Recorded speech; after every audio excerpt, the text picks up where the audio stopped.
మీకు టీ కప్‌లో తుఫాన్ అంటే తెలుసా? 1999 హైదరాబాద్. ఒక పేరున్న ఇంజినీరింగ్ కాలేజ్. ఇద్దరు ప్రొఫెసర్స్‌కి కార్ పార్కింగ్ విషయంలో చిన్న ఆర్గ్యూ మొదలైంది. అది అంతకంతకు పెద్దదై నీ వంతు చూస్తా I will see your end అంటూ పోలీస్ స్టేషన్‌కెళ్లారు. సాయంత్రం 6 అయింది. సీఐ ఇద్దరి కథ విన్నారు. ఇద్దరూ తప్పు చేశారు. కానీ ఎవరి ముందు కాలు దువ్వారో తెలియట్లేదు. ఇందులో ఆ ప్రొఫెసర్ నా గురించి తెలియాలంటే మా కాలేజీలో పనిచేసే అడ్మినిస్ట్రేటివ్ ఆఫీసర్‌ని అడగండి. నా ఇంటిగ్రిటీ గురించి చెప్తారు. పలానా కాలనీలో ఉంటారు అన్నారు. ఇంకో ప్రొఫెసర్ సరే ఆయన్ని అడగండి. నేనెంత నిజాయితీపరుడినో, నేనెంత కామ్ గోయింగో ఆయనే చెప్తారు అంటూ ఆయన అడ్రస్ కూడా ఇచ్చారు. ఆ సీఐకి ఏం చేయాలో అర్థం కావట్లేదు. గట్టిగా బెదిరిద్దామంటే చిన్న గొడవ. సరే రాజీ కుదిర్చిద్దామంటే ఇద్దరూ ఒప్పుకోవట్లేదు. మీరు ఆయన్ని శిక్షించకపోతే నేను కమిషనర్‌ని కలుస్తాను అని ఒకరు, నేను మినిస్టర్‌ని కలుస్తాను అని ఇంకొకరు బెదిరించారు. అప్పుడు సీఐ ఎస్ఐని పిలిచి పలానా కాలనీలో అడ్మినిస్ట్రేటివ్ ఆఫీసర్ ఉంటారు.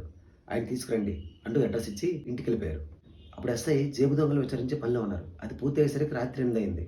వెంటనే సీఐ చెప్పింది గుర్తొచ్చి హెడ్ కానిస్టేబుల్‌ని పిలిచి పలానా కాలనీలో ఈ ఆఫీసర్ ఉంటారు. ఆయన లాక్కొని రా అని చెప్పాడు. ఆ హెడ్ కానిస్టేబుల్ బ్లాక్ టికెట్ల విషయమై ఒక సినిమా హాల్‌కెళ్లారు. అది పూర్తి అయ్యేసరికి రాత్రి 10 అయింది. వెంటనే ఎస్ఐ చెప్పింది గుర్తొచ్చి ఒక కానిస్టేబుల్‌ని పిలిచి ఈ అడ్రస్ ఇచ్చి వాడిని తీసుకొచ్చి లోపలేయ్ అన్నాడు. ఆ కానిస్టేబుల్ ఒక ఎంక్వైరీ కోసం బార్‌కెళ్లారు. అది కంప్లీట్ అయ్యేసరికి రాత్రి 1 అయింది. 1 అప్పుడు ఆ ఆఫీసర్ ఇంటికెళ్ళి తలుపు కొట్టారు. ఆ ఆఫీసర్ నిద్ర కళ్ళతో తలుపు తీశాడు. పోలీసుని చూడగానే నిద్ర ఎగిరిపోయింది. వెంటనే పోలీస్ ఎస్ఐ గారు రమ్మన్నారు. స్టేషన్‌కి రా అన్నారు. వెంటనే ఆయన what nonsense are you talking? Why should I come? Do you have warrant? అన్నారు. అప్పుడు ఈయన ఇంగ్లీష్ గింగ్లీష్ అంతానే వస్తావా? లాక్కెళ్ళమంటావా? అన్నారు. భార్య పిల్లలు వెక్కిచెచ్చిపోయారు. వెంటనే ఈయన ప్రిన్సిపాల్‌కి, ఫ్రెండ్స్‌కి కాంటాక్ట్ చేయబోయారు. కానీ అర్ధరాత్రి అవ్వడం వల్ల ఎవరూ కాల్ తీయలేదు. సరే అని వాళ్ళకి ధైర్యం చెప్పి స్టేషన్‌కి బయలుదేరారు. ఆయన భార్యకి పోలీస్ స్టేషన్‌లో చిత్రహింసలు, లాకప్ డెత్‌లు అలాంటివన్నీ గుర్తొచ్చి బోరున ఏడ్చారు. పోలీస్ స్టేషన్‌కెళ్ళేసరికి ఆ ఇద్దరు ప్రొఫెసర్స్ సరదాగా మాట్లాడుకుంటున్నారు. వాళ్ళని చూడగానే ఈయనకి ప్రాణం లేచొచ్చింది. సరే వాళ్ళ దగ్గరికి వెళ్దాం అనుకుంటే, ఎక్కడికి? అక్కడికి వెళ్ళడానికి వీల్లేదు అంటూ కానిస్టేబుల్ సెల్‌లో పడేశారు. ఈ సంఘటన తర్వాత చాలా మలుపులు తిరిగి ఆ ఆఫీసర్ చాలా కష్టాలు పడ్డారు. టీ కప్‌లో తుఫాన్ అంటే ఇదే. వినడానికి మనకు సరదాగున్నా ఆఫీసర్ మానసికంగా చాలా కృంగిపోయారు.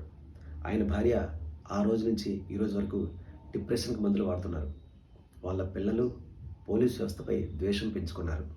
ఇది అక్షరాల 1999లో జరిగింది. ఒక విషయం ఒకరి నుంచి ఇంకొకరికి ఎలా రూపాంతరం చెందుతుందో ఇదొక ఉదాహరణ. ఇక్కడ ఎవరిని తప్పట్టడం లేదు. కానీ ఫలానా కేసులో విట్నెస్ కొరకు ఒక అధికారి అవసరం ఉంది. ఒక గంటలో తీసుకురండి అనాలి. ఆ గంట సేపు ఆ సీఐ గారు అక్కడే ఉండాలి. మీకు తెలుసా?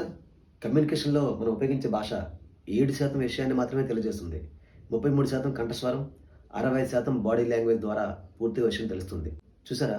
ఒక విషయాన్ని కమ్యూనికేట్ చేసేటప్పుడు ఎంత జాగ్రత్తగా ఉండాలో, లేకపోతే చాలా ఇబ్బందులు ఎదురవుతాయి. మరో వీడియోలో మళ్ళీ కలుద్దాం.